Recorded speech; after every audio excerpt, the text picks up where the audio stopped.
Buenas, ¿qué tal? ¿Cómo les va? ¿Bien? Bueno, en el día de hoy, en las 10 preguntas de hoy, tendremos a un arquitecto, a otro arquitecto.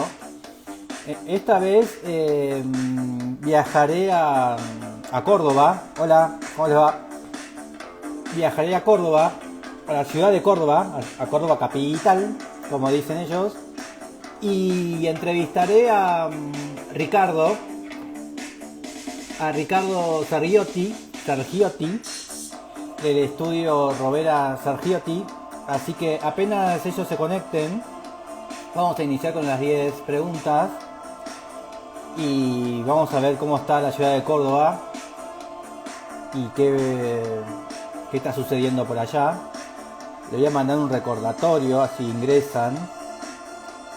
Un segundo.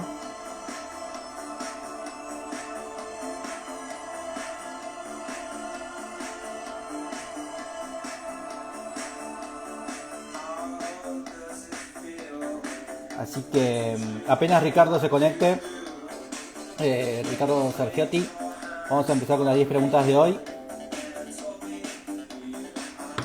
Y mientras tanto, aunque hoy es martes, estamos escuchando Blue Monday de New Order. Así que ahí se conectaron. Ahí los saludo a Ricardo Sergiotti de Rovea Sergiotti. Ahí vamos a mandarle la transmisión.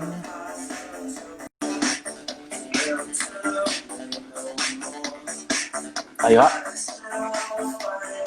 Conectando. Hola. Hola Buenas Adrián, ¿cómo tardes. estás? Muy ¿Cómo bien, te va? ¿vos? Bien, bárbaro, Bien, ¿cuántos bárbaro. libros? ¿Sos de los que leen? Eh, no, es todo fake eso, es un empapelado, es un empapelado. Ah, hay gente que ahora está la cosa para los Zoom, ¿no? Que te ponen Sí, libros sí, atrás. tal cual, tal cual, tal cual. Es todo virtual, es todo virtual. Bien. ¿Sos de consumir muchas revistas? ¿Comprás revistas hoy en día? Revistas no, libros. Revistas compro muy poco, hace mucho que dejé de comprar revistas, la verdad. Pero Bien. libros sí, sí, soy un comprador compulsivo de libros. ¿Y Eh, ni, mi- ni, ni mis amigos, ni mi familia, ni nadie quiere acompañarme a una librería. O sea, soy ok. de lo peor. Sí. Sí. ¿Y en tiempos pasados, eras de estar suscrito a revistas de arquitectura? Sí, sí, sí, sí, en la época de estudiante principalmente, sí. ¿Y te Y, acordás a muy- que estabas suscrito? y época de facultad, de vacas flacas, nada más que suma, imagínate, años 80, Argentina. Bien, Eh, bien. y después Italia y Alemania, bueno, Casa Vela, Lotus, Domus, en Alemania, Detail, eh, Architectural Review, Bien. de ese tipo, sí. ¿Y qué notabas en las revistas? ¿Qué encontrabas principalmente? Si la revista era para mantenerte actualizado, que es un poco supongo por lo que las dejé de comprar ahora, ¿no?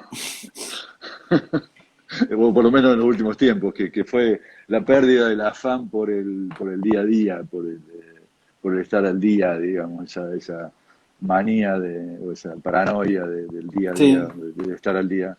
La revista tenía mucho de eso. Que por una parte lo reemplazó brutalmente la web.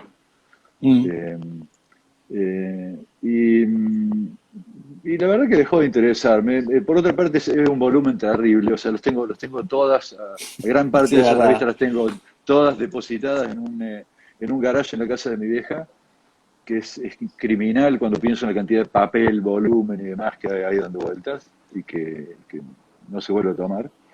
Y ojo, no hablo mal de las revistas, yo creo que hay revistas que son supremas, ¿eh? O sea, qué es eso. Por ejemplo, pienso en la ARC de Chile, en la ARC de la PUC de Chile, y es una revista que Sí. es increíble, o sea, sigue habiendo revistas que son increíbles, mucho más allá de la actualidad, ¿eh? Que superan totalmente el tema de la actualidad. Architectural Review de Architectural Review sigue siendo una revista impresionante, mucho más allá de la Bien. actualidad, superan el tema de la actualidad. Por eso no quiero ser despectivo con las revistas, para nada. Sí. Es simplemente Eh, no seguir juntando papel. Más que otra bueno, cosa. vos dijiste que estudiaste en los 80 y que Te las estoy revistas perdiendo, no son... sé si es mi comunicación. Ah, no, yo te estoy viendo bien. Ah, bueno, bueno, bueno. Bueno, acabas de decir que, bueno, comprabas en los 80 y nombraste revistas alemanas y italianas. Italiana Yo, principalmente, sí. yo soy de los 90, estudié en los 90 Ajá, y mis revistas eran españolas, ¿no? ajá, Arquitectura Viva, La B claro, y El claro. Croquis. ¿Por qué, qué pasó en los 90 que nosotros cambiamos a leer en castellano? ¿Hubo un cambio para vos ahí? ¿Desde Mira, no nosotros por sé, lo menos? es probable, Alan. A mí me tocó vivir los 90 fuera del país, o sea, prácticamente todos los 90 me los comí en Europa, no vivía Ah, acá. Eh, y de una manera bastante particular en cuanto a mi relación con la lectura y las revistas, que fue el periodo sobre todo que trabajé en el estudio de Ungers, mirá donde qué bueno. no había revistas, no había revistas porque prácticamente no te diría que estaba prohibido, pero te diría que estaba casi prohibido, o sea, implícitamente prohibido que hubiera revistas de circulación dentro del estudio. Entonces yo te diría que de la arquitectura española y de las revistas españolas y demás me enteré cuando volví a Argentina. Ah, ok. Entonces no puedo opinar mucho de eso. Llegué acá y me di con que todos la Facu y lo demás, estaban a pleno con el tema de de las publicaciones españolas, Sí, Gili, etcétera, que me pareció es verdad, Matías fantástico, Gili. me pareció fantástico. Eh, Creo que fuimos pero como los primeros, los 90 nosotros fuimos los primeros capaces de leer arquitectura en español, ¿no? Porque mm, capaz que pero- antes se leía en francés, bueno, traducciones, ¿no? ujú, Y ahora sí, teníamos escritores o pensadores españoles hablando igual que nosotros, que sí, no es sí, no es lo mismo que la claro, traducción. tal cual, tal cual, tal cual, tal cual. Bueno, y Eh, dijiste Ungers. sí, ¿Cómo llegaste a Ungers? Arquitecto alemán, ¿no? Muy sí, bueno, aparte como un señor, es como un señor malhumorado, ¿no? Es como un señor, sí, sí, esos bueno, alemanes viejos. veo que conociste la faceta más, una de las Y más fuertes de él. la mujer era excepcional Sí, también, creo. sí, Licelote se llamaba. Sí, exacto.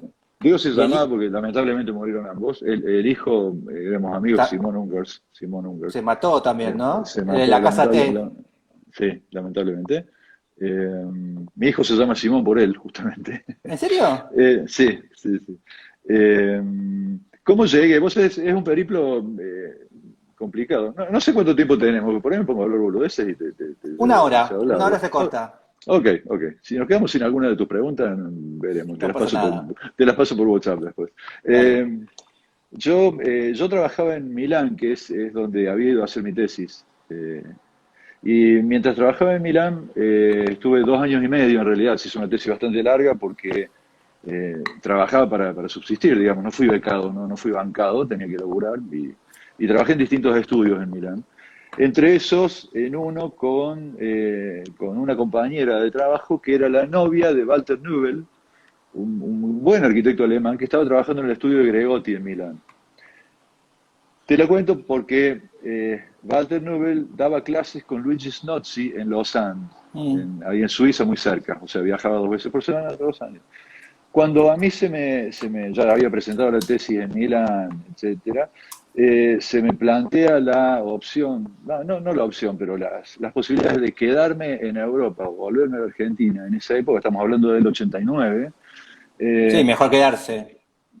en realidad, lo que me planteé fue, me quedo solo si me puedo quedar a laburar con Luigi Snozzi, que era realmente mi héroe en ese momento. Entonces Walter Nubel se ofrece a presentármelo a Luigi. Viajamos una vez a Lausana, Luigi le llevé mi portfolio de trabajo y qué sé yo, en ese momento todavía todo el dibujo era analógico, yo dibujaba muy bien perspectivas, era mi único skill, digamos, para venderme en ese momento, apenas Sí. recibido, imagínate. Eh, Luigi se enganchó, le gustó y me contrató. Es decir, que venía todo bárbaro como para quedarme. El problema es que la cosa se empezó a dilatar porque los suizos nunca me dieron la visa. O sea, no me daban la visa. Entonces esperé como 3, 4 meses mientras el dinero me pudo sostener en Milán. Soportaba.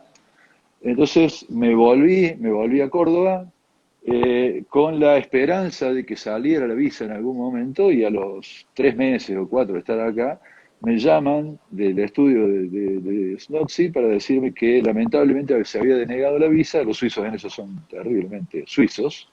Me la habían denegado.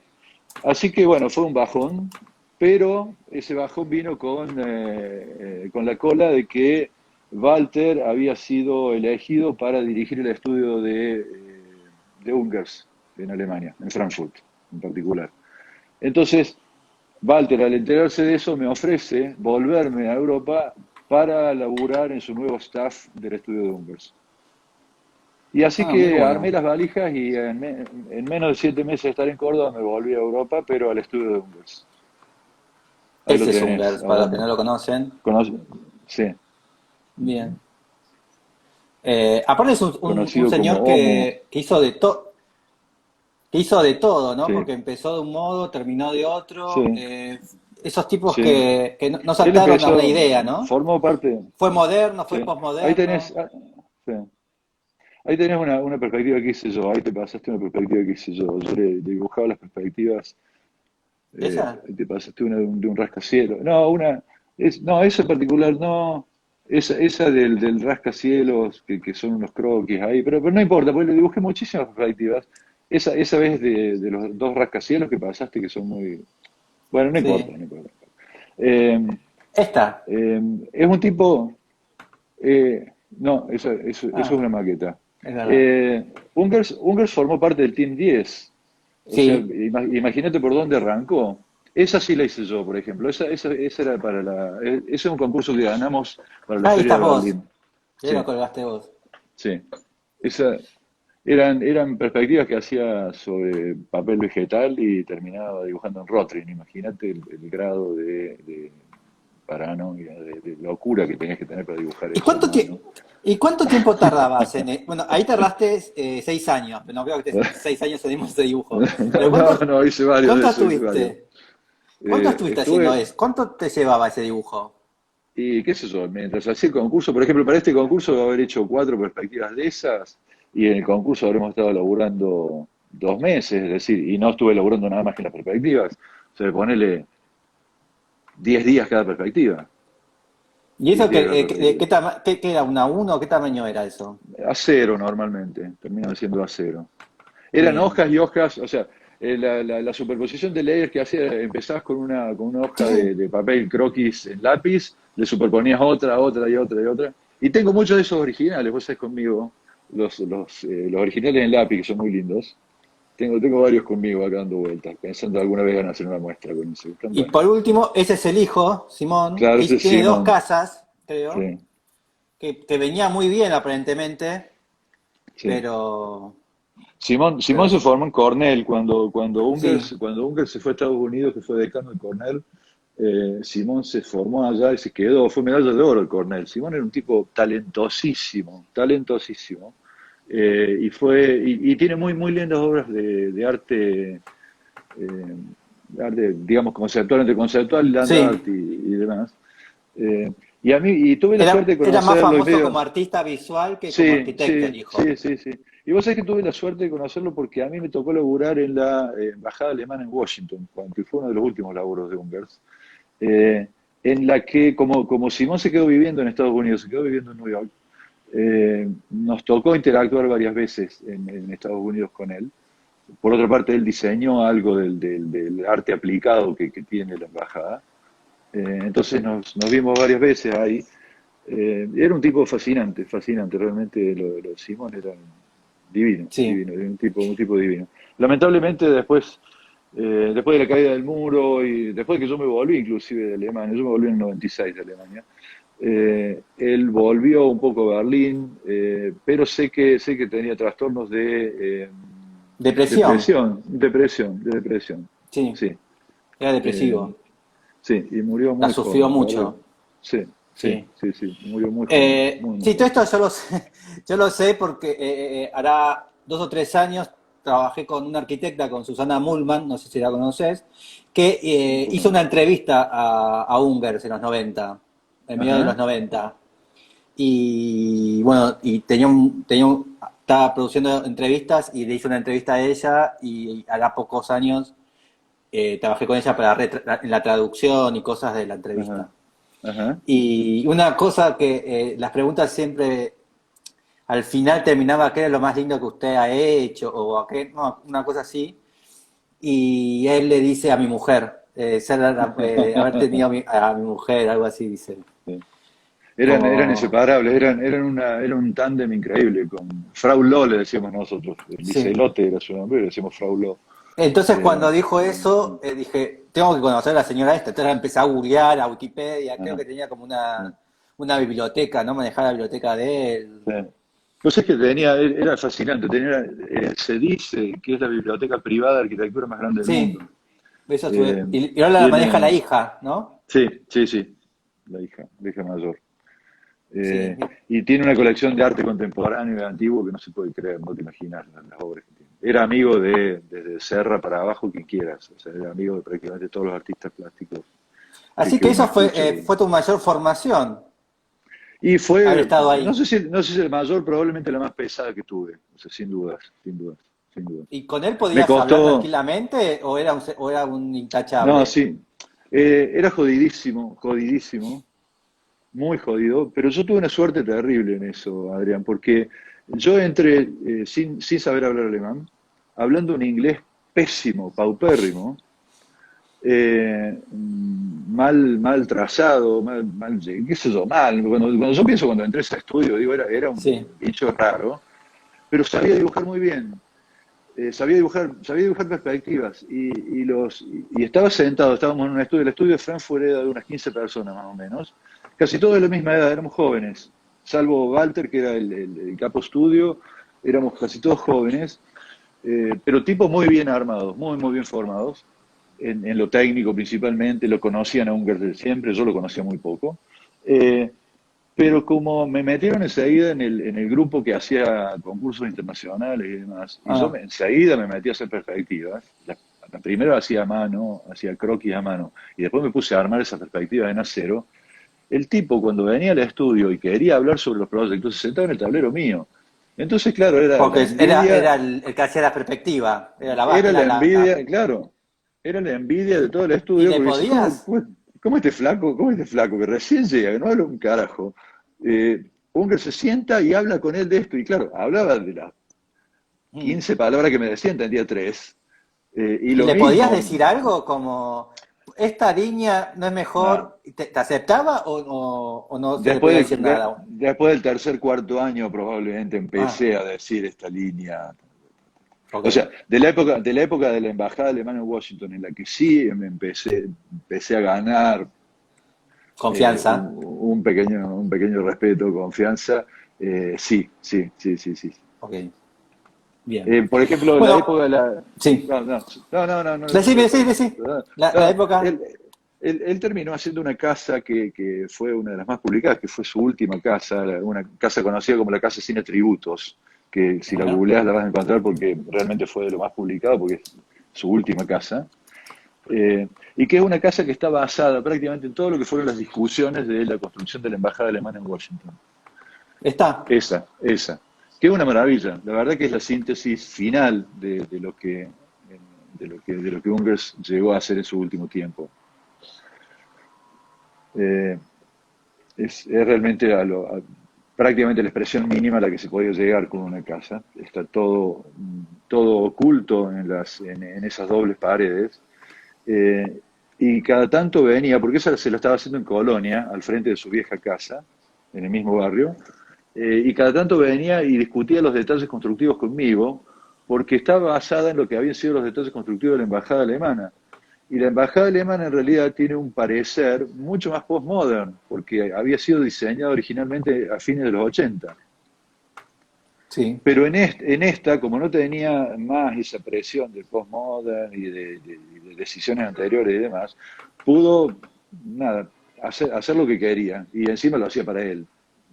Así que fue muy lindo. La verdad que ese último tiempo fue hermoso. Buenísimo. Bueno, ahora sí, vamos a empezar con las 10 preguntas de todos los Dale, días. dale. Y la primera es, un teatro de tu ciudad. Sí. Eh, y en Córdoba no tenemos muchas chances. Te diría que el Teatro Libertador San Martín, es teatro neoclásico que tenemos acá. Te digo que no tenemos muchas chances porque en realidad es cierto, tenemos teatros menores. Si tengo que hablar de un teatro en Córdoba es el teatro, pero inclusive por experiencia, ojo, no hablo del edificio solamente, por experiencia porque si tengo algún recuerdo de, de obras, las primeras óperas que puedo haber visto, o las primeras obras de Ese. teatro, ese. Que fue renovado hace 2 años, en realidad fue renovado por el Congreso de la Lengua, Ah, es que se verdad, hizo en sí. Córdoba, eh, que fue renovado hace 2 años y que no lo pudimos visitar desde que se renovó porque nos habían invitado cuando vino Ángelo a principio de año y al final no pudimos coordinar para entrar a verlo. Eh, y desde entonces, con la pandemia, nunca más se abrió. O sea, elijo ese porque tengo que elegir uno de mis ciudades y demás. Si tuviera que elegir sentimentalmente, elegiría otro de otra ciudad. Pero si es de mi ciudad, elegiría ¿Y uno ese más que. extranjero o uno no cordobés? ¿Con qué te Sin, quedas? sin ninguna duda, o sea, cuando leí ahí y no había leído lo de mi ciudad, te diría el Alte Ópera de Frankfurt, que es un teatro que estaba a 3 cuadras del estudio, al que Sí. íbamos a almorzar todos los días, porque estaba la pizzería de todos los días, y ¿Teatro porque cuánto? Alter Ópera, o sea, sería la vieja ópera en alemán, que más allá del teatro, que es hermoso, un teatro restaurado después de la guerra, obviamente, eh, pude ver a mis dos músicos, Claro, sí. a mis dos músicos favoritos, que Ahí son está. Keith Jarrett, Keith Jarrett por un lado y Pablo Conte por otro. A los dos los pude ver ahí, es decir, que mi asociación sentimental con ese teatro es absolutamente de corazón. Es muy lindo este. Es muy lindo, es hermoso, hermoso, hermoso. Y lo siento, la verdad que lo siento más ¿De cercano quién que es, cualquier otro. sabes? ¿Te acordás de quién es? No tengo la menor Ahí idea. está. Puede ser puede ser, sin una bestialidad, puede ser hasta de Schinkel esto, ¿no? ¿De quién es? No, Schinkel seguro que no, de eso estoy seguro, pero Ok. puede ser cualquier discípulo de Schinkel seguro, pero no de Schinkel. Eh, no lo encuentro ahora. Cuando hay una obra de Schinkel en Alemania es como, qué sé yo, como que acá te digan, es una obra de Clorindo, ¿viste? No le Sí. podés. La etiqueta, En, la etiqueta la tienen acá. en tu caso, bueno, Clorindo sería el nuestro, ¿no? En Córdoba, ¿qué es? ¿Roca? ¿Juan Manuel Roca? Yo prefiero pensar que es el Togo, ¿vos sabés? Ah, ¿en serio? Ok. Sí, ¿Hay prefiero pensarlo. rivalidad entre Togo y Roca? ¿No? ¿Qué sé yo? No ¿No sé. es como acá, no es acá Álvarez versus Testa? No, puede haber habido años atrás en que uno era más la figura intelectual y la otra más de la producción, Sí, ponele. Miguel siempre fue más del lado de la academia y de la teoría, es un tipo que formó sí, muchísimas generaciones, mucho. siendo que Togo era un tipo mucho más pragmático y que la academia no era lo suyo. Pero realmente pasado el tiempo y uno ve lo que dejaron en la ciudad, la verdad que quiero creer de que nada, Todos días. todo nos dejó bastante mejor sustancia. Ok. ¿Y un estadio de fútbol? La Bombonera, sin ninguna duda, la Bombonera. Boca Sí, Juniors. sí.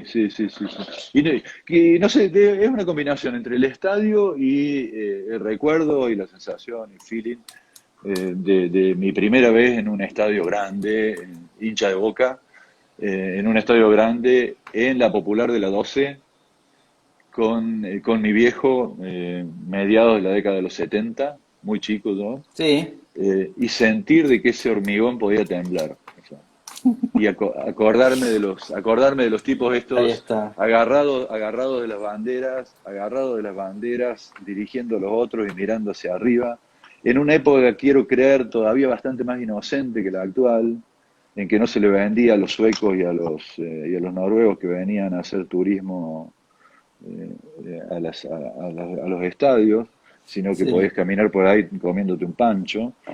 La verdad que no, es un recuerdo imborrable que no superó ningún otro estadio en el que he estado. A mí siempre Eh, lo que me llama mucho la atención de Boca Juniors siempre es esto, ¿no? El formato de la cancha, ¿no? Porque en realidad vos sí, acá te imaginás que falta la otra mitad. Sí, sí, sí, sí. Y, y vos vas caminando y parece como que está como fileteado ahí, ¿no? Sí, Aparte, enfrente no tiene ni un parque, nada, tiene directamente las sí. casitas, ¿no? Como la Sí, está calle. bueno. Es una especie de analogía del país, ¿no? O sea, viste, vos decís, Puede ser. vos Pero, decís, che, ¿qué pasó acá si pintaba tan bien, che? ¿ves? Ahí está ahí te das cuenta que está Sí, rebanado. sí, sí, sí, sí. Pero hasta eso yo creo que hace que el estadio sea lo que es. O sea, me parece que es más, yo creo que si lo completaran perdería muchísimo. Sí, puede ser. Hay un proyecto, ¿no? O es, Sí, pero no sé cómo. tengo entendido que había proyectos para completar la Porque figura. en realidad no, yo no soy, no sé mucho de esto, ¿no? Pero este volumen es relativamente nuevo, el blanquito. Ujú, sí. Así que en realidad la cancha era la U. La bombonera, Sí, ¿sabes por qué viene? ¿Qué significaba? No, ¿no? tengo entendido que es por la emulación de una caja de bombones, no por otra cosa. ¿En Porque es serio? una caja de muy, muy, muy encajonado. Estaría bueno que si hay algún boquense con mejor background para comentarlo, que al menos lo comente acá. Bien. Pero me parece que viene ahí por el tema de que es una caja, un cajón. Cuando en el Mundial 78 Argentina le toca pasar a la sede de Boca, porque perdió la pole position para seguir jugando en la cancha de River, lo mismo cuando le toca ir a Rosario, son los grandes beneficios que tiene Argentina de tener que jugar en esos estadios en el Sí. que la popular y la gente se la siente muchísimo más. O sea, dicen que debe ser, estar metido en ese estadio con la gente, con esa acústica y con ese cerramiento de la cancha es 10 veces más fuerte que un estadio más abierto como el de Vélez, como el de Mm. River, o cosas por el estilo, ¿no? No, yo Así que no, fútbol nunca vi ahí, siempre vi música en Boca. ajá. Así que tendría que ir un día a un partido ahí. Pero siempre fui a recitales. Y Boca hace rato que El no hace aeropuerto música que... tampoco. Sí. Bueno, eso yo soy de River, pero igual no soy futbolero, así que... No, sí, El yo aeropuerto que también, más... por eso. El aeropuerto que más recordás. Te va a sonar temático, pero es el de Frankfurt. Suena temático, vengo hablando de Frankfurt de que arrancamos, parece que estuviera temático, pero no, nada que ver. Es el de Frankfurt porque creo que es el que más veces he estado, no sé por qué, Sí. pero fue una época en la que tuve que viajar mi viejo enfermo acá. Murió mi viejo también Ahí durante está. ese tiempo, así que viajé un Ah, montón. Durante 6 años y medio debo haber viajado 10 veces por lo menos. Por otra parte, es un aeropuerto muy particular porque es prácticamente una ciudad, es un palimpsesto de edificios el aeropuerto de Frankfurt. Es un aeropuerto que se fue haciendo en, está. en, Ahí ves los sí, satélites. se fue haciendo en no sé en cuántas etapas, 30 etapas distintas. Y en el estudio nuestro también cada tanto teníamos que hacer proyectos para Frankfurt, para el aeropuerto de Frankfurt. O Ah, sea, dentro de nuestros clientes estaba el aeropuerto de Frankfurt y estaba la feria de Frankfurt también. Así que me acuerdo de haber hecho un congreso. eh, y me acuerdo de muchas experiencias ahí adentro, o sea, ya sea como arquitecto proyectista, las menos, y muchísimas con gente y amigos y parientes que iban y se perdían y que tenía que ir a buscarlos y que me pasaba horas ahí adentro, que uno mismo se perdía porque era un quilombo, estaba siempre en sí. obras. eh, y realmente es una ciudad, o sea, es una ciudad. Y es lo único porque Alemania, no sé cómo estarán ahora con ese tema, pero en Alemania, por ejemplo, vos podías hacer las compras en supermercados y demás hasta el sábado al mediodía. Sábado a la tarde y domingos estaba todo cerrado. Es decir, si Qué vos divertido. laburabas, sí, si vos laburabas, estabas, listo, chao, fuiste. La única chance que teníamos un sábado a la tarde, un domingo, de poder hacer las compras que si te quedaste o si necesitabas algo, si tenías que hacer un trámite de banco, cualquier cosa, era el aeropuerto, porque el aeropuerto era como un mundo aparte de la ciudad. Estaba ahí y tenías todo. Era una especie de otro país metido adentro de la ciudad. Eh, Qué Así interesante. que, sí, sí, sí, sí, fascinante, fascinante. El aeropuerto cumplía el rol de todo el pedazo de ciudad que no Esa. funcionaba en determinados horarios. Me gustaría, la verdad, volver a ir, hace muchísimo que no voy. Fue el aeropuerto con mayor tránsito después del inglés, fue el aeropuerto con mayor tránsito de Europa durante mucho tiempo, no sé si lo seguirá haciendo Sí, es ahora. impresionante, sí. era un hub impresionante. Bien. Así que es el aeropuerto más, sí, de mayor ¿Y experiencia, alguna digamos. vez soñás con que Pajas Blancas es el de Córdoba, ¿no? Sí, ¿Soñás que una vez Paja Blanca sea un mega aeropuerto así, como una superestructura? ¿Te lo imaginás? no, O es una no, utopía no, demasiado grande? no, es una utopía. No, no, ni me lo imagino, o sea, ni Viste en que la más no remota, tenemos, ni en la más remota de las utopías. Es porque más, no no me imagino, tenemos, no me imagino a Ezeiza, no me imagino a Ezeiza eh, a ese nivel. Pensarlo de esta manera, Adrián. Frankfurt está en el medio de Alemania. O sea, sí, eh, nosotros estamos en el culo del mundo. Sea Buenos Aires o Córdoba, estamos en el culo sí, del sí, sí. mundo. O sea, Pero aparte viste que Argentina, Córdoba, estás en Córdoba y si querés ir a Rosario tenés que ir en auto, porque en avión no podés. Si tenés que ir a Mendoza hay un solo vuelo. Si hay en Neuquén hay uno diario, hay uno semanal capaz, ¿no? sí, bueno, Córdoba, te digo, los últimos, qué sé yo, 5 años, 4 o 5 años más o menos, se había Mejoró convertido mucho. muchísimo, porque se había hecho una especie de hub nacional, digamos. La Sí. verdad que yo estaba sorprendido porque, qué sé yo tuve que ir a Neuquén unas veces y demás, y de repente me di con que teníamos vuelo a todo el país sin tener que pasar por Buenos Aires, que era nuestro karma. O sea, Mm. el karma de Córdoba era que para ir a donde sea tenés que ir a Buenos Aires. O sea, y de repente teníamos un montón de líneas y un montón de vuelos que salían de Córdoba directamente. Cosa que me parece Sí. bastante racional. Sí, era lo mejor que Eh, les puede pasar. sí, sí. Después vino la pandemia y ahora no sé con qué va a arrancar de nuevo. Pero Sí, nada. así todos estamos hablando de un tráfico que es nada. O sea, Cero. Sí. es cero, cero, cero, cero. O sea, y ese cero produce cero movimiento edilicio, movimiento comercial, movimiento. O sea, el movimiento que un aeropuerto necesita para transformarse en esa semi-ciudad que es, ¿no? O sea, Mm. cuando Marco José tuvo que definir al no lugar, lo definió a partir del aeropuerto, era la mejor manera. Sí.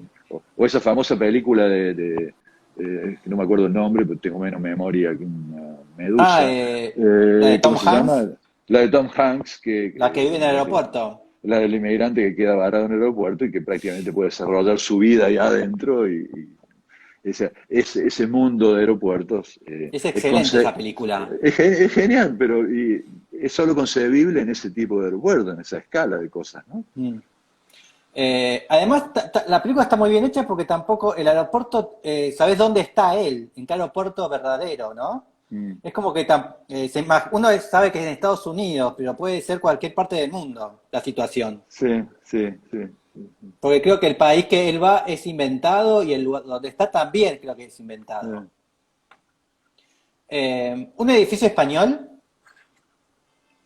eh, la pensé bastante a esta, Adrián.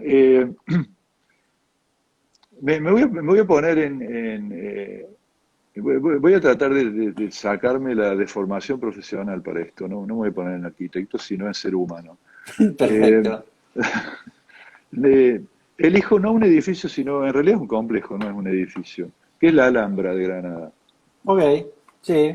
Eh, y te digo por qué me saco la deformación profesional. En realidad creo que en eso estoy muy de acuerdo con Benjamin. Walter Benjamin dice que eh, solo los turistas, y ahí yo le agregaría, y los arquitectos, eh, perdemos la noción de la percepción casual de las cosas, sobre todo de la arquitectura. O sea, y yo creo que en eso estamos tan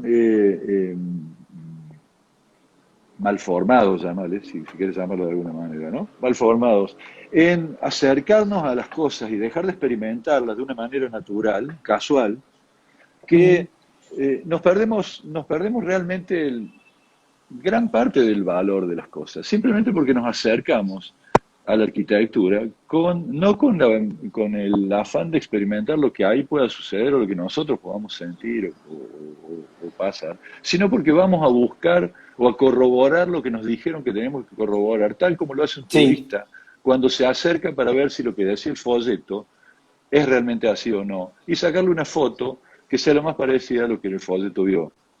Entonces, eh, el mejor recuerdo que tengo de ese acercamiento casual a un edificio, en este caso, insisto, a un complejo, es el de la Alhambra. Me acuerdo de haber ido a Granada, casi de casualidad, porque estaba de paso, un día que hacía creo que 43 grados en la ciudad.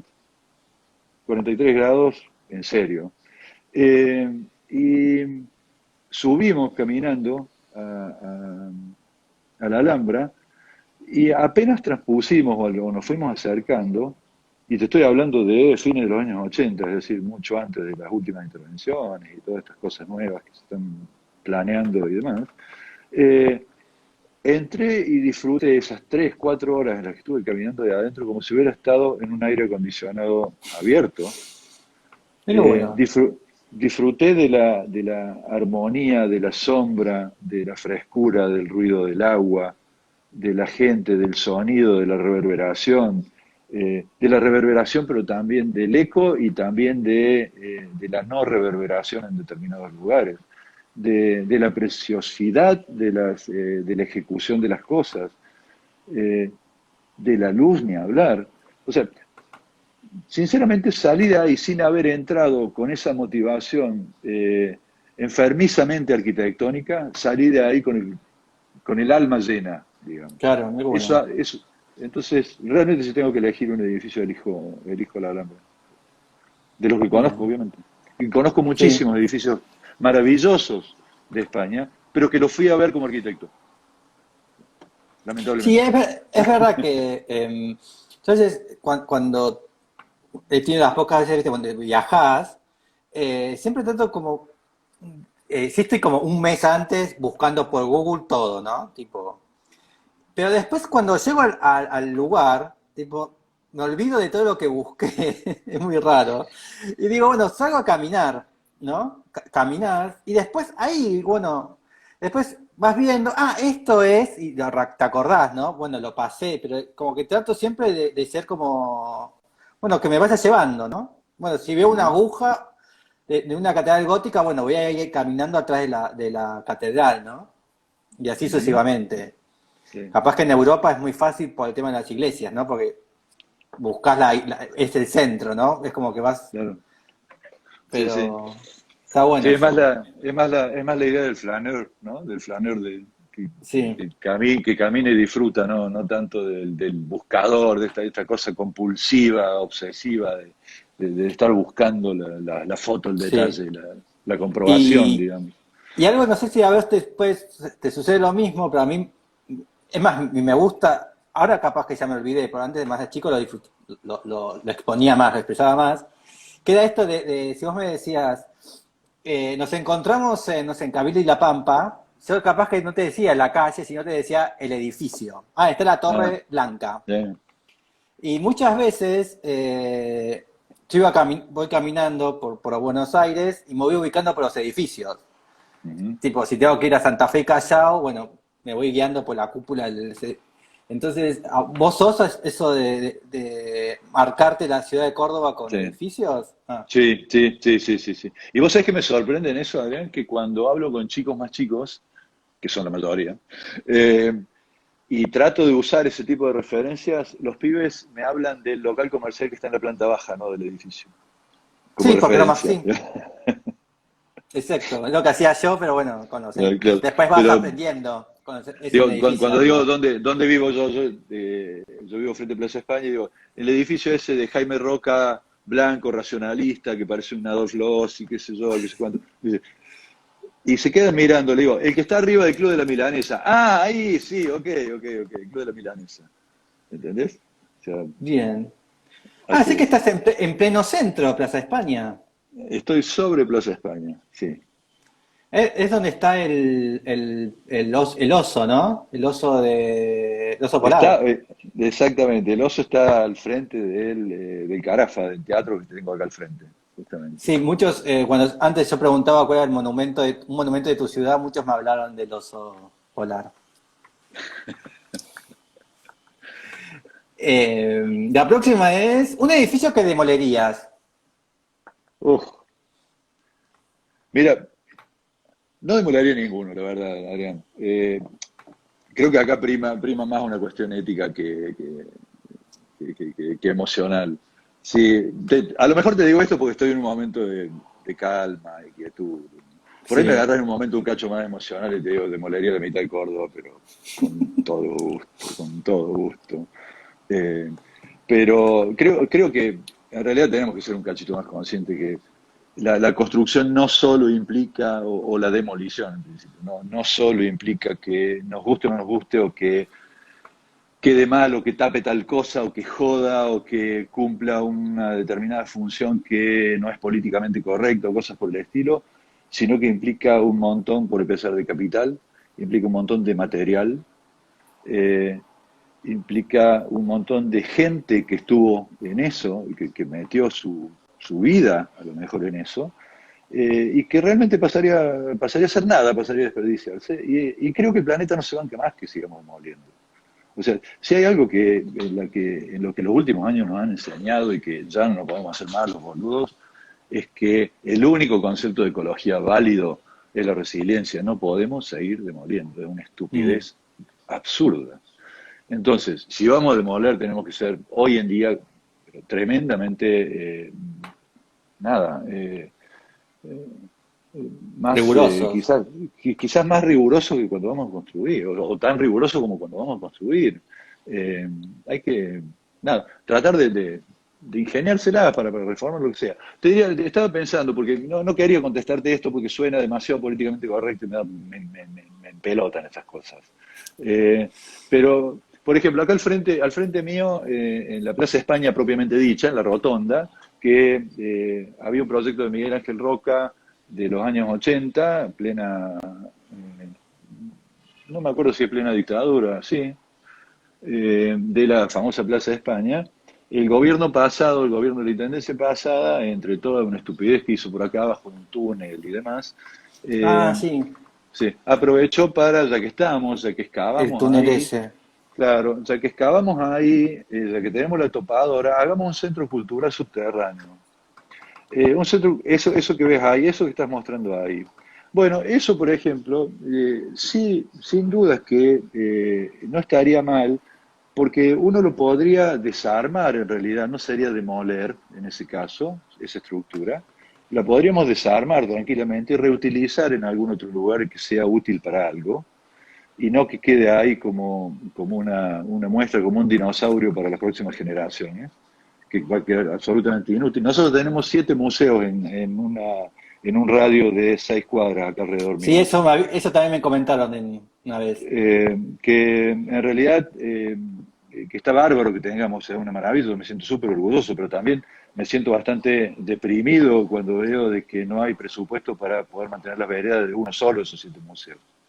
Entonces, construir todo eso con un presupuesto que quedamos endeudados, que la municipalidad quedó endeudada por lo menos para las próximas 6 generaciones, para hacer eso, que Ahí no está. tiene, que no tiene ni posibilidades de gestión ni nada por el estilo, que no se pudo terminar, que no tiene sentido desde ningún punto de vista, siendo que era una plaza que si le hubieran puesto árboles arriba, la gente la usaría. La verdad Claro. que probablemente esa estructura sí no la demolaríamos, simplemente la desarmemos, cortemos, usemos su mismo hierro, esos vidrios y hagamos cualquier cosa en otro lugar que realmente sirva, que sirva para la gente. Bien. En ese caso sí me anoto. Anótame con Ok. esa si quieres. Bien. Porque el otro día estaba conversando con Frasi, no sé si lo conoces, a Matías, Ujú, y entonces él en realidad trabaja con ha hecho arquitectura nueva sobre arquitectura patrimonial modesta, como dice él, patrimonio modesto, por esto de Marina Weissman, ¿no? Que plantó el patrimonio modesto. Y él siempre, no demuele, siempre hace como cosas nuevas arriba, ¿no? ujú. Y hablando, él me dijo, bueno, el problema es que muchas veces los arquitectos no saben qué hacer con ese patrimonio modesto, ¿no? Como, bueno, es Ujú. más fácil demolerlo y empezar de nuevo. Como es mucho Sí, más difícil pensar, bueno, ¿qué hago con esto? ¿Y cómo lo uso para ampliar? ¿Vos seguro, seguro. coincidís con ese pensamiento? Como, bueno, es Sí, más fácil demoler y no, bueno, subir para adelante. absolutamente de acuerdo, totalmente de acuerdo con lo que dijo. totalmente de acuerdo. Y creo que está demostrado en nuestras ciudades, está demostrado. Pero yo creo que esa es parte de lo que te decía al principio, que si no aprendimos en estos últimos años de que la resiliencia es la única posibilidad que tenemos de enfrentar el problema climático, ecológico que estamos viviendo, nada, no tenemos salida. O sea, Es verdad. vamos a tener que empezar a mirar esas cosas, vamos a tener que empezar a mirarlo de esa manera, nos guste o no nos guste. Y vamos a tener que empezar a enseñarlo. Seguimos enseñando que demolamos todo esto y hagamos este centro cultural de 50.000 metros cuadrados, absolutamente al pedo, pero lo hagamos. Eh, Creo que tendrá algo que ver con ese plan nefasto de Le Corbusier en Buenos Aires, que dijo hay que demoler Buenos Aires y hacerla nueva. Eran otros ¿Vendrá de tiempos, ahí? Adrián. Eran Te otros digo, tiempos, Adrián. ya Bueno, sé, pero a lo mejor sí, pero qué sé yo, también podría asociarlo qué sé yo, con el plan de con algo Speer para Berlín. positivo. Claro. No, lo podrías asociar con Speer y Berlín o con Mussolini si querés. O sea, Mm, pero esos planes estaban en otro contexto totalmente distinto. Por un lado, por el totalitarismo, por otro lado, por el higienicismo o por la higiene de los 20 y los 30, en el mm. caso positivo de Le Corbusier, Hilbersheimer y demás. Ok, pero era ese contexto. Hoy en día sabemos de que no funcionó y que no iba a funcionar. O sea, hoy en día todos disfrutamos mucho más del París que quedó, de que si Sí. le hubiéramos hecho tabula rasa y hubiéramos hecho la ciudad de los 3 millones de habitantes, ¿verdad? Mm. Ok, pero si los profesores hoy en día en la facultad todavía te siguen diciendo de que mejor volteemos la mitad de Buenos Aires para hacer eso, quiere decir que los profesores Es son los que no triste. entendieron nada, no entendieron No. nada, Y porque son ¿no? profesores, no están ahí manchándose las manos con cemento. Yo creo que a veces es eso también. Pero yo me acuerdo que tenía una arquitecta, ¿cómo se dice? La decana, no, la jefa de cátedra de estructuras, hormigón, la que tuve yo, fue una mujer, una señora. En ese momento para mí era una señora, pero una abuela, pero tendría 60 años. 60 Y años, abuela. claro, en ese momento cuando tenés 20, la gente de 60 es como, ya falta 2 minutos para que se muera. Y me acuerdo que la señora tenía un carácter de mierda, pero tiene un mal humor, siempre estaba malhumorada, pero venía con los borcegos y hormigón hasta las rodillas. Esta señora estaba ahí la manguera, ¿cómo se llama? Con la grúa del hormigón, ¿entendés? Porque y se nos planteaba ahí, sucia, y nos decía, ustedes están acostumbrados a que los educan un ingeniero, porque quiere que sean empleados suyos, le decía. Pero usted, entonces, y se enojaba, y vos le decías, ok, señora, y la veías que estaba sucia trabajando, ¿entendés? Y era otro modo de enseñar. Entonces, a veces está eso también, ¿no? Como que le falta barro a los profesores. Qué sé yo, sí. Y la señora, no me acuerdo cómo se llama, Margarita creo que es el nombre.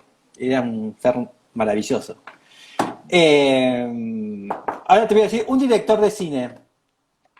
Peter Greenaway, Peter Greenaway, sin Bien, dudas. muy Sin duda. arquitectónico. Sí, sí, un gran artista, realmente un artista en todo sentido, de Peter Greenaway. Se lo recomiendo a quien esté escuchando que tenga ganas de ver algo Creo que que... había una película que era que estaba como ¿no era en el aeropuerto de algún lado? No me acuerdo, que era como una escena que era todos los puentes colgando, ¿no? Iban y venían la gente.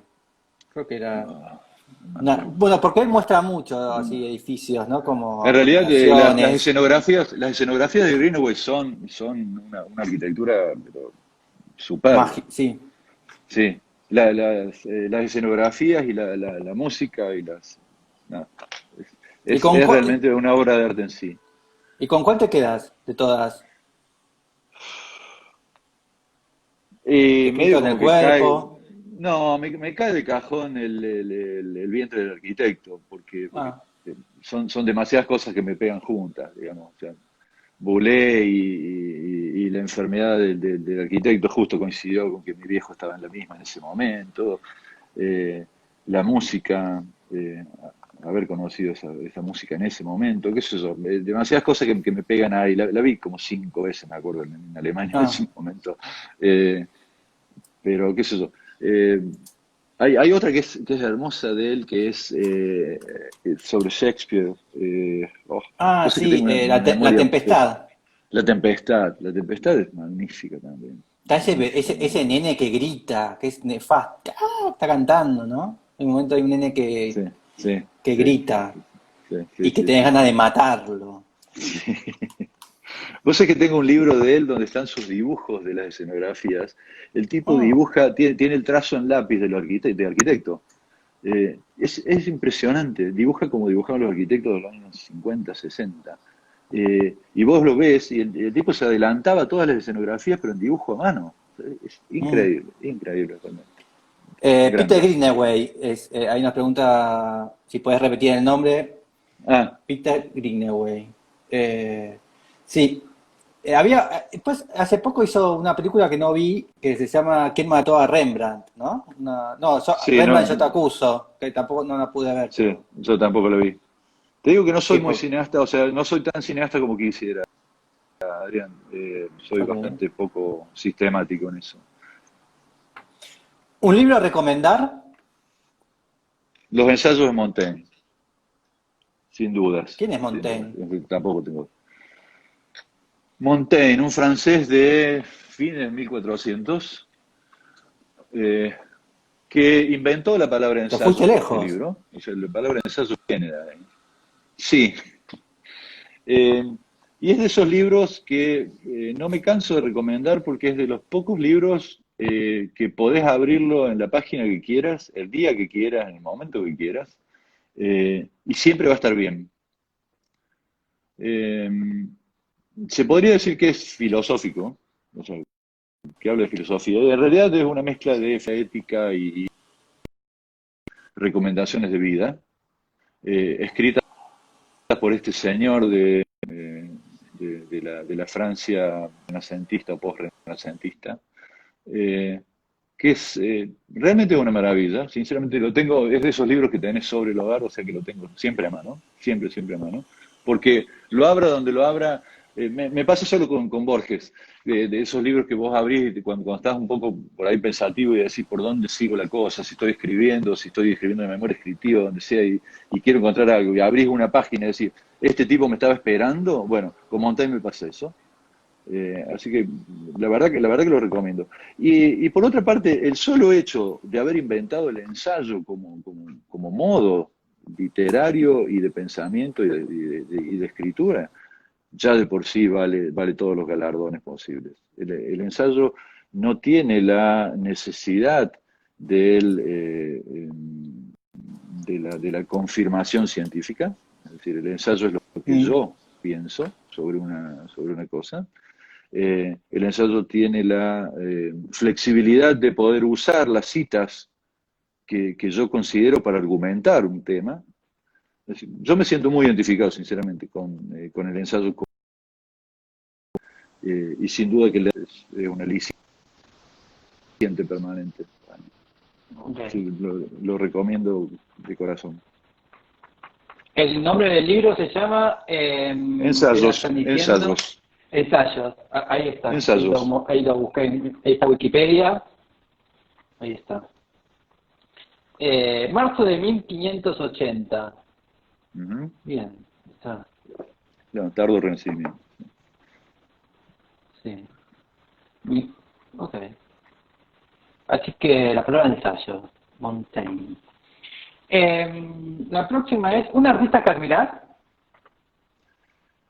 Acá se me planteó la duda, si era lo que debía admirar el artista o la obra del artista, porque tengo dos, uno al cual admiro la obra y otro al artista, te los voy a nombrar a los A dos para no ver. quedar muy corto. Si tengo que hablar por la obra del artista, elegiría a Richard Serra, que es la obra que realmente Bien. más me gusta. Pero el artista que más admiro como persona y como completo, digamos, es Duchamp. Duchamp. Eh, sí, Marcel Duchamp. Porque yo a Duchamp lo asocio mucho con Rafael Iglesias, con mi querido amigo Rafael Iglesias. ¿En serio? Eh, sí, y también lo asocio con Oscar Niemeyer, si querés. Eh, sí, mira qué tríada extraña que te tiene.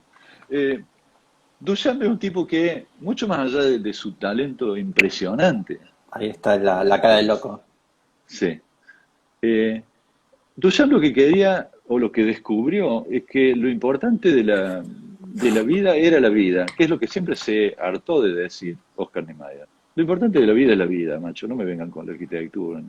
Cada tanto le agregaba y las mujeres. En el caso de Duchamp se podría decir que para él lo importante era saber disfrutar de la vida y el ajedrez. O sea, Sí, su verdadera pasión era el ajedrez, mucho más allá de las otras cosas. Y se las ingenió. Yo leí dos biografías de Duchamp, y en las dos coincidían, más allá de pormenores, en las dos coincidía, y que el tipo se las ingenió, venía de una familia de artistas, pasó a través de las dos guerras, el tipo, o sí, sea que se las tuvo que ver en el medio de las dos guerras, y pudo pasar a través de las dos guerras, bancándosela con, siendo que era un, ojo, que era un talentoso brutal, o sea, cuando pinta el desnudo bajando la escalera, la mujer bajando la escalera, ese, uno de esos que estás pasando por ahí, ese, el tipo pateó el tablero desde muy temprano, digamos, o sea, pasó a ser ya una gran figura, y sin embargo no se volvió loco ni siguió no. pintando así, ni nada por el estilo. El tipo siguió haciendo lo que tenía ganas y pateando el tablero permanentemente, pero en realidad su obsesión, y sobre todo cuando lees su biografía, su obsesión era que eso le permitiera a él darle el tiempo necesario para poder disfrutar de la vida, de sus distintas parejas, de sus distintas mudanzas y demás. Poder plantarse frente a una sociedad bastante hipócrita, que fue esa sociedad también después de la Primera Guerra Mundial en Europa, de un arte que muchas veces se acercaba al decorativismo, eh, y de una sociedad por ahí media pacata en la que él se disfrazaba de mujer y actuaba como mujer en el teatro, por ejemplo. Exacto. Eh, el tipo estuvo en Buenos Aires también, ¿sabías de eso? Sí, vivió acá. Se pasó un tiempito en Buenos Aires. Vivía Bueno, cerca eso del es anecdótico, Congreso. pero en realidad es un tipo que disfrutó de la vida, disfrutó realmente de la vida, pero encima nos dejó unos mojones brutales. O sea, yo creo que los Sí, mojones que dejó él en el arte del siglo XX, ningún otro lo hizo. Sinceramente, no. ningún otro lo hizo. Acá vivía. Ahí está. Ahí vivía en Buenos Ah, Aires. mira vos, mira vos. Es un bar, que es el bar Duchamp. Y bueno, Ajá, está el bar y arriba. No, no sé si vivía ahí o ese era su taller. No me acuerdo ahora. Pero ahí está el bar. ajá. El bar Mira Duchamp. vos, no sabía, che. Sí. Sí, porque Iré la existe próxima vez. porque existe la caminata Duchamp que sale desde ahí y va hasta la casa, que se Ajá. hace cada 10 años, no me acuerdo. Y bueno, y artistas vamos caminando por las callecitas haciendo performance. Porque bueno, él Ah, generó generó el arte del siglo XX más o menos, para sí, decirlo de una manera. sí, sí, sí. El Y ruso. Rafael era muy parecido en ese sentido también. Rafael Iglesias era un tipo tremendamente genial, pero por otra parte también se las arreglaba para usar su genialidad o sus cosas para vivir la vida, o sea, para disfrutar de otras cosas. No estaba su foco solo puesto ahí en el objeto, en la acción. O sea Bien. que, Bueno, estamos cerca del límite, así que las sí. últimas dos vamos a hacerlas Dale, tipo ping-pong. dale, dale. ¿El músico de tu adolescencia? Sui Generis, mi primera adolescencia, 12 13 años, Sui Generis, sin duda. ¿Y después seguiste con ellos tres aparte? Sí, sí, seguí todo el rock nacional, de ahí en adelante se fue complejizando cada vez más, pero sin duda que los primeros fueron ellos en mi primer año de secundario. Ok. Y por último, las mejores vacaciones.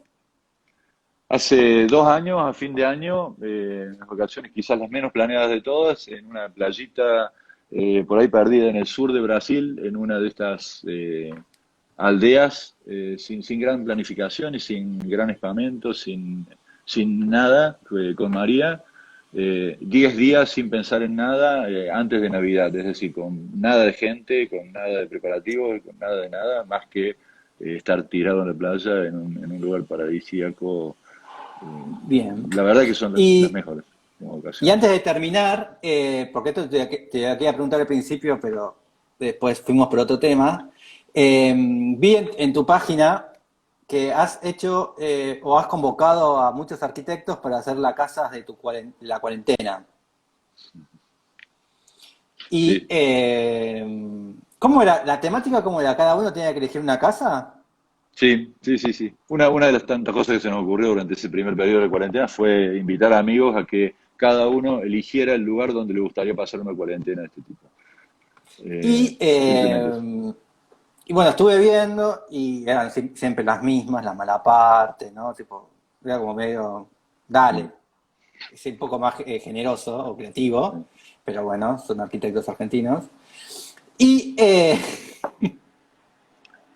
pero lo que me llamó muchísima atención, que eran, Malaparte, hubo varias, después había una casa de, no se me oye el nombre, pero había mucha de Ames, y bueno, pero la pregunta es, ¿no te molestó en un momento de que nadie haya elegido una casa tuya, o una casa de un argentino, o una casa normal?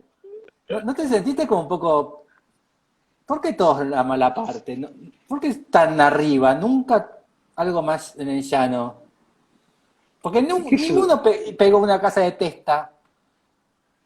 yo creo que la misma situación de ese momento de la cuarentena, estamos hablando de mayo, junio, por ahí, en el momento existencialista full al palo que estamos viviendo, Sí. nos ponía en en ese mundo de la casi surrealista, ¿no? Bueno, vamos, si vamos a soñar, soñemos con todo, vamos al sueño absoluto, infinito y qué sé yo. Me parece que es eso, ¿no? No, Mm, por ahí, por ahí en un momento de mayor calma, quizás sería más reflexivo, hubiera sido más reflexiva la respuesta. ok. En, Sí, había en muchas ese, japonesas, ¿no? La casita blanca japonesa de esquina sí, perfecta. sí, sí, sí, sí, Y me di cuenta de eso. Y si no eran o casas de los 60, ¿no? sí, 50, sí. las japonesas. Y creo que uno o dos eligió un Kulhas. Eh. Pero en esa selección, ¿notás algo de cómo estamos nosotros como producción arquitectónica? ¿Que estamos allá en los No, 60 o en una isla, en una esquina de Japón y ya? sí, se repite un poco algunas de las cosas que ya hablamos. Por un lado, la obsesión de los arquitectos de mirar las cosas nada más que como arquitectos y no como gente normal, número uno, me Exacto. parece. Eso creo que Y la otra, y la va a otra quedar es esa esta frase. y la otra es la que te decía en cuanto al error que seguimos cometiendo en la escuela, pensando en que la modernidad de los años 30 nunca se superó. O sea, es Mm. una boludez tan grande como. Y creo que esas dos patas de alguna manera responden también un poco a esto. Me parece una hipótesis que tiro, ¿eh? Creo que la única casa latinoamericana, creo que fue la de Angelo Bussi, que obviamente una enorme, gigante, con una pileta tipo parecida en el La, techo. lo de Batuba debe haber estado, también creo que estuvo lo de Sao Paulo, que es. Sí, pero bueno, pero también, ¿no? Sí, Tipo, Angelo Bussi también es como unas casas sí, como inaccesibles, ¿no? Tipo, no sí, cualquiera sí. puede pagarle una casa en Chelo.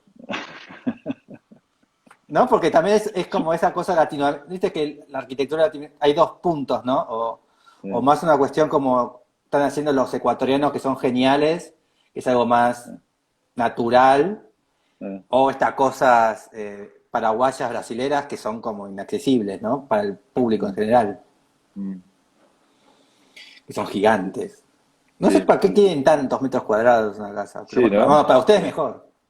No, no, no, no. Volvamos a la ecología sincera. Volvamos a lo que te decía.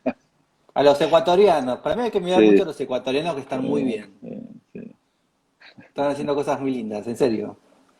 Así que, bueno, nos vemos por ahí, ya terminamos. Dale, Y bueno, dale, muchísimas gracias buenísimo. por aceptar la Al contrario, fue un entrevista. gustazo. Un gustazo. Y bueno, y ahora tengo que vender el próximo, que es el jueves. Los miércoles no tengo vivos, porque descanso. Y el jueves lo tengo un cordobés, creo que también es cordobés, a Marcos Rampulla. Sí, sí, sí, querido amigo. Cordobés, ¿no? Sí, vecinísimo amigo mío. Sí, sí, Cordobés. sí, sí, no se lo pierdan, no se lo pierdan.